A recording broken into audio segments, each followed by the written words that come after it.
Aprendo en casa.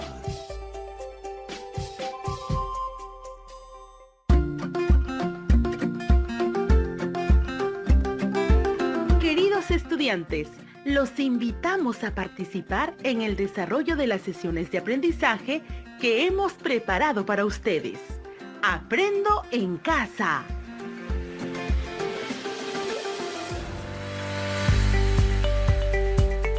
Buenos días a todas y todos los estudiantes del quinto grado de secundaria. Nuevamente con ustedes tu amigo Plinio. Es un gusto volver a encontrarnos en este espacio de aprendizaje desde la casa. Un saludo también a sus familiares que los acompañan. Hoy continuaremos el aprendizaje desde el programa Aprendo en casa para seguir fortaleciendo tus competencias desde el área de ciencia y tecnología. Continuando con la experiencia de aprendizaje de nuestro proyecto que titula Reconociendo y valorando nuestra identidad y patrimonio cultural, que consiste en convertirnos en los promotores de nuestra cultura para propiciar en nosotros mismos y nuestras familias la identidad y valoración de nuestro patrimonio cultural. En esta segunda sesión, el reto es: fundamenta ¿cómo explicas la comprensión de las características del movimiento parabólico? También hoy estamos acompañados de nuestra amiguita la estudiante Xiomi. Buenos días. Este aprendizaje te será útil porque te permitirá fundamentar las implicancias ambientales del conocimiento científico y de las tecnologías para reconocer y valorar nuestro patrimonio histórico y cultural. Explicar las características de un movimiento parabólico para tomar una postura crítica y valorar el patrimonio histórico-cultural. El producto será redactar un ensayo literario reconociendo nuestro patrimonio histórico y cultural, con los insumos de las experiencias de aprendizaje recopiladas con las recomendaciones brindadas en la sesión anterior. Ahora te invito a reflexionar sobre las siguientes preguntas. ¿Cómo explicas las características de las diferentes clases de movimiento compuesto? ¿Cuáles son los deportes que describen un movimiento parabólico? Explica qué elementos del movimiento son los que participan en cada dirección del movimiento compuesto. Para ello, selecciona la información que te brindamos, las evidencias y el apoyo que te damos para que te conduzcan a lograr el reto propuesto. Ahora, te animo a asumir el reto. ¿Empezamos? Empezamos.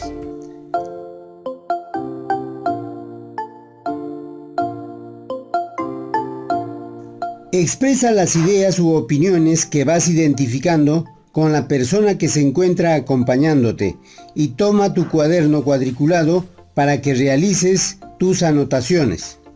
Estimados estudiantes del quinto grado de secundaria, ¿cuáles son los movimientos acrobáticos que se distinguen en los danzantes de tijeras? Comenta con la persona que tienes al lado. La fiesta del agua y los acrobáticos danzantes de tijeras. Una de las celebraciones más importantes del calendario festivo ayacuchano es el Yaku Raimi, o Fiesta del Agua, de origen prehispánico y con epicentro en el distrito de Carmen Salcedo, provincia de Lucanas. Esta festividad agradece a la divinidad del agua su generosidad para garantizar una buena temporada de lluvias y la fertilidad agrícola. El 16 de noviembre del 2010, la UNESCO nombró la danza de tijeras como Patrimonio Cultural Inmaterial de la Humanidad. Esto fue un hito muy importante para el desarrollo e institucionalización de la danza de tijeras en el Perú. Pero, ¿qué implica obtener dicha mención? La UNESCO entiende por patrimonio cultural inmaterial todos los usos, representaciones, expresiones, conocimientos y técnicas, así como instrumentos, objetos, artefactos y espacios culturales que las comunidades reconocen como parte integrante de su cultura. Dicho esto, se puede concluir que dentro del patrimonio cultural inmaterial podemos encontrar el folclore de algunas culturas, así como algunos espectáculos y rituales. Estimado estudiante de quinto año de secundaria, ¿cuál es la finalidad de los danzantes de tijeras? Comenta con la persona que tienes al lado. Como ya he podido explicar previamente, en la ideología andina las divinidades están asociadas directamente con la naturaleza.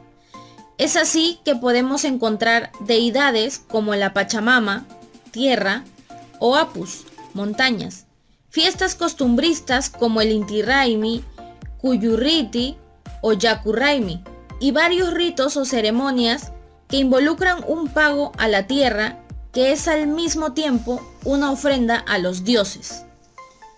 Este es el caso de la danza de tijeras, una danza que se ejecuta en la fiesta del agua, una de las fiestas agrícolas más importantes de la región Chanca, en la que se realizan pagos a la tierra e invocaciones a los apus, entre otros ritos, con la finalidad de obtener una siembra y cosecha más propicia, así como una mejor limpieza de canales de regadíos. Es gracias a este estrecho contacto de la vida cotidiana con la naturaleza que en esta danza se puede ver, tanto en los vestuarios como en la coreografía y en la música, la representación de la naturaleza, según Villegas, 1998. Estimado estudiante de quinto año de secundaria, ¿cuáles fueron los movimientos acrobáticos que los danzantes de tijeras realizan? Los danzantes poseen una gran habilidad acrobática y dominio corporal, que se puede apreciar durante la realización de las coreografías y en específico durante las pruebas de valor. Realizan saltos imitando a los animales como el pato, el sapo o rana, reptan como las culebras, hacen contorsiones difíciles al son del sonido de las tijeras y al compás del violín y el arpa. Existe un constante desafío respecto a su contrincante, sobre todo en sus pruebas temerarias, en un espacio que denomina agonía. Las pruebas de valor o de sangre que los danzantes deben realizar son actos sangrientos para demostrar su valentía y fortaleza, como por ejemplo echarse sobre vidrios rotos, cortarse la lengua, tragarse ranas vivas, etc. En el salto de la rana que realiza el danzante de tijeras se caracteriza claramente la altura de elevación vertical y la longitud del desplazamiento horizontal, relacionado con el movimiento compuesto o parabólico. Principio de Galileo. Conocido como principio de la independencia de los movimientos. Establece que si un cuerpo tiene un movimiento compuesto, cada uno de dichos movimientos componentes se realiza como si los demás no existieran. Por ejemplo, el lanzamiento de proyectiles. Composición de velocidades. Elegido un sistema de referencia apropiado y recordando la naturaleza vectorial de la velocidad, así como el principio de Galileo, podemos encontrar la velocidad resultante o la velocidad total de un móvil. Estimado estudiante del quinto año de secundaria, tenga a la mano su cuaderno y su lapicero para realizar operaciones simples. Escucha con atención los siguientes casos.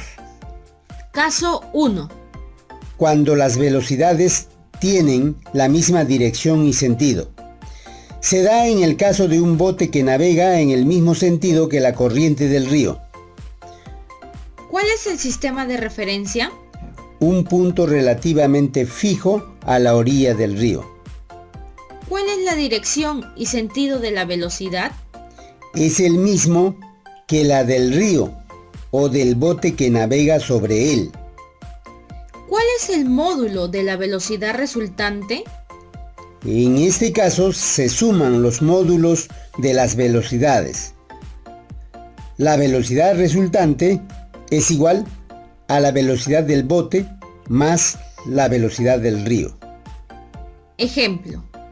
Si el río tiene una velocidad de 8 metros por segundo y el bote tiene una velocidad de 12 metros por segundo y están en la misma dirección y sentido, ¿cuál es la velocidad resultante? La velocidad resultante es la suma, 20 metros por segundo. Caso 2. Sigamos en el mismo ejemplo. Cuando las velocidades tienen la misma dirección y sentido contrario. Si el bote posee mayor velocidad que las aguas del río, tenemos que la velocidad del bote es mayor que la velocidad del río. ¿Cuál es el sistema de referencia? También un punto relativamente fijo a la orilla del río. ¿Cuál es la dirección y sentido de la velocidad? La dirección y sentido del que tiene mayor velocidad. ¿Cuál es el módulo de la velocidad resultante? En este caso, se restan los módulos de la velocidad. Ejemplo. Si el río tiene una velocidad de 12 metros por segundo y el bote tiene una velocidad de 4 metros por segundo y están en la misma dirección y sentido contrario, ¿cuál es la velocidad resultante? La velocidad resultante es 8 metros por segundo. Caso 3. Cuando las velocidades tienen diferentes direcciones. En este caso, aplicaremos el método gráfico o método del paralelogramo para hallar la velocidad resultante en módulo, dirección y sentido. Sea el caso del bote que atraviesa un río perpendicularmente a la velocidad de la corriente. ¿Qué dirección y sentido y módulo tendrá la velocidad resultante? Ejemplo. Si consideramos la velocidad del río 8 metros por segundo en dirección horizontal y la velocidad del bote 6 metros por segundo en dirección vertical, elabora tu sistema de referencia en tu cuaderno cuadriculado, considerando que cada cuadrícula tiene el valor de la velocidad de 1 metro por segundo. Entonces, 6 cuadrículas le corresponde a 6 metros por segundo. Similarmente, haz con la velocidad del río. ¿Cuál es la velocidad resultante? En este caso, fácilmente podemos observar que la velocidad resultante no tendrá la dirección horizontal ni vertical. Sin embargo, por el método del paralelogramo o método gráfico, podemos obtener la resultante que tiene dirección diagonal y que forma un triángulo rectángulo al secuenciar un vector después del otro. Haciendo uso del teorema de Pitágoras, obtenemos que la suma del cuadrado de los catetos es igual al cuadrado de la hipotenusa. Entonces, la velocidad resultante al cuadrado es igual al cuadrado de la velocidad del bote, 6 metros por segundo, más el cuadrado de la velocidad del río, 8 metros por segundo. ¿Cuál es el sistema de referencia? El origen de coordenadas. ¿Cuál es la dirección y sentido de la velocidad? Diagonal o intermedia. El sentido son 8 unidades a la derecha y 6 unidades hacia arriba. ¿Cuál es el módulo de la velocidad resultante? Sería 10 metros por segundo. Muy bien. Continuamos escuchando. ¿Cuáles fueron los motivos para el impulso de que existe el movimiento parabólico? El estudio de la balística aparece en el Renacimiento. Impulsó el análisis del movimiento de los proyectiles, sobre todo para obtener mayores alcances horizontales. El enfoque del movimiento de los proyectiles lo resolvió de manera astuta Galileo Galilei, ya que consideraba que dicho movimiento resultaba de la unión de dos movimientos que se realizaba independientemente y simultáneamente. Según Galileo Galilei, el movimiento del proyectil a lo largo de la horizontal es uniforme, es decir, su velocidad es constante, mientras que a lo largo de la vertical es uniformemente variado, debido a que consideró constante la aceleración de la gravedad.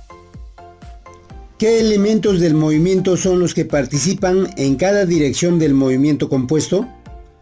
Los elementos son sistema de referencia, Velocidad inicial, ángulo de elevación, tiempo de vuelo, altura máxima. alcance máximo. Estimado estudiante del quinto año de secundaria, analicemos la siguiente pregunta. ¿Cuáles son los deportes que describen un movimiento parabólico? Este movimiento que vamos a analizar, como todos los movimientos de caída libre, es una aproximación de casos reales, como por ejemplo, el lanzamiento de la jabalina, la acrobacia de un danzante de tijera, el salto largo, el movimiento de una pelota de béisbol, el disparo de un proyectil desde un cañón, etc. Como podemos ver, son innumerables situaciones que se asemejan a un movimiento con trayectoria parabólica. ¿Cómo explicas las características de las diferentes clases del movimiento compuesto? Estimado estudiante del quinto año de secundaria, pasemos a describir el movimiento parabólico. Plasmemos la idea dada por Galileo examinando el siguiente caso. Una piedra es lanzada horizontalmente con 30 metros por segundo desde el alto de un acantilado por un joven. Considere la gravedad 10 metros por segundo cuadrado. Despreciamos los efectos del aire para que la piedra esté en caída libre, solo bajo el efecto de la atracción de la Tierra. Como el lanzamiento es horizontal, a la piedra se le comunica velocidad solo en dicha dirección. Velocidad horizontal es 30 metros por segundo y la velocidad vertical es igual a 0. Como el aire no tiene resistencia, esta no cambiará. Verticalmente, la piedra inicia su movimiento con velocidad vertical igual a 0 y por acción de la aceleración de la gravedad, en cada un segundo su rapidez varía en 10 metros por segundo. De acuerdo a estas consideraciones, nos damos cuenta que el movimiento de la piedra lo vemos en dos partes, en la dirección horizontal y la dirección vertical. En la dirección horizontal, el movimiento de la piedra es uniforme, porque su velocidad horizontal es 30 metros por segundo, y esta es constante, y en esta dirección tiene las características del movimiento rectilíneo uniforme. Significa que cada un segundo la piedra avanza 30 metros en dicha dirección. Luego en 2 segundos avanzará 60 metros y en 3 segundos avanzará 90 metros. Conocemos que el espacio es directamente proporcional al tiempo. También el alcance horizontal realizado se puede calcular con la distancia horizontal es igual a la velocidad horizontal por el tiempo. En la dirección vertical, en esa dirección hay la influencia de la atracción de la Tierra. Esto se refleja en el efecto que ejerce sobre la variación de la velocidad la aceleración causada por la atracción terrestre, de modo que cada un segundo su velocidad vertical aumenta en 10 metros por segundo y su descenso aumenta también en 10 metros cada un segundo. Efectivamente, durante el primer segundo desciende 5 metros. Luego, en el segundo segundo, 15 metros. Después, en el tercer segundo, 25 metros. Y en el cuarto segundo, 35 metros. así sucesivamente. La componente vertical está sujeta a las leyes del movimiento vertical de caída libre, ya estudiadas en la clase anterior. De allí que el desplazamiento vertical en 3 segundos sería la suma de 5 metros más 15 metros más 25 metros, que es igual a 45 metros. Y para cualquier instante de tiempo se puede calcular que la altura es igual a una constante, que es un medio de la gravedad, por el cuadrado del tiempo empleado. En lo sucesivo, al analizar el movimiento parabólico de la caída libre, lo describiremos como dos movimientos simultáneos e independientes que se desarrollan en direcciones perpendiculares. Horizontalmente, sujeto a las características del movimiento rectilíneo uniforme, con velocidad constante. Verticalmente, haciendo uso de las características de caída libre vertical, con la gravedad constante. Finalmente, estimado estudiante del quinto año de secundaria, ¿qué opinas sobre la importancia del reconocimiento de nuestro patrimonio histórico y cultural de la fiesta del agua relacionada con los danzantes de tijeras? Escuchemos la siguiente opinión. Al conocer la información, podemos rescatar que la fiesta del agua, o Yaku Raimi, tiene origen prehispánico y con epicentro en Ayacucho. Está relacionada con la divinidad del agua para garantizar una buena temporada de la fertilidad agrícola. Se reconocen los usos, representaciones, expresiones, conocimientos y técnicas, así como instrumentos, objetos, artefactos y espacios culturales. ¡Qué bien, estimados alumnos del quinto grado de secundaria! Felicitaciones a todos y todas por esta experiencia vivida. Ahora vas a dar respuesta a la pregunta del reto. Fundamenta cómo explicas la comprensión de las características del movimiento parabólico. Si consideras que puedes tener otras fuentes diferentes al que compartimos, con la confianza del caso puedes usarla para fundamentar. Las siguientes preguntas te ayudarán. Fundamenta cómo explicas las características de las diferentes clases del movimiento compuesto. Fundamenta cuáles son los deportes que describen un movimiento parabólico. Fundamenta, explica qué elementos del movimiento son los que participan en cada dirección del movimiento compuesto. Ahora, elabora tu respuesta a las preguntas y sustenta con información. ¿Cómo impacta la ciencia y tecnología en la vida cotidiana? ¿Y cómo explicas la importancia de las características del movimiento parabólico? El producto es redactar un ensayo literario reconociendo nuestro patrimonio histórico y cultural, con los insumos de las experiencias de aprendizaje recopiladas con las recomendaciones brindadas en la sección anterior. Para seguir fortaleciendo tu competencia, elabora un artículo de opinión que servirá de insumo para reconocer y valorar sobre nuestro pasado histórico y cultural. Esperamos que este encuentro te haya ayudado. Hasta nuestro próximo encuentro.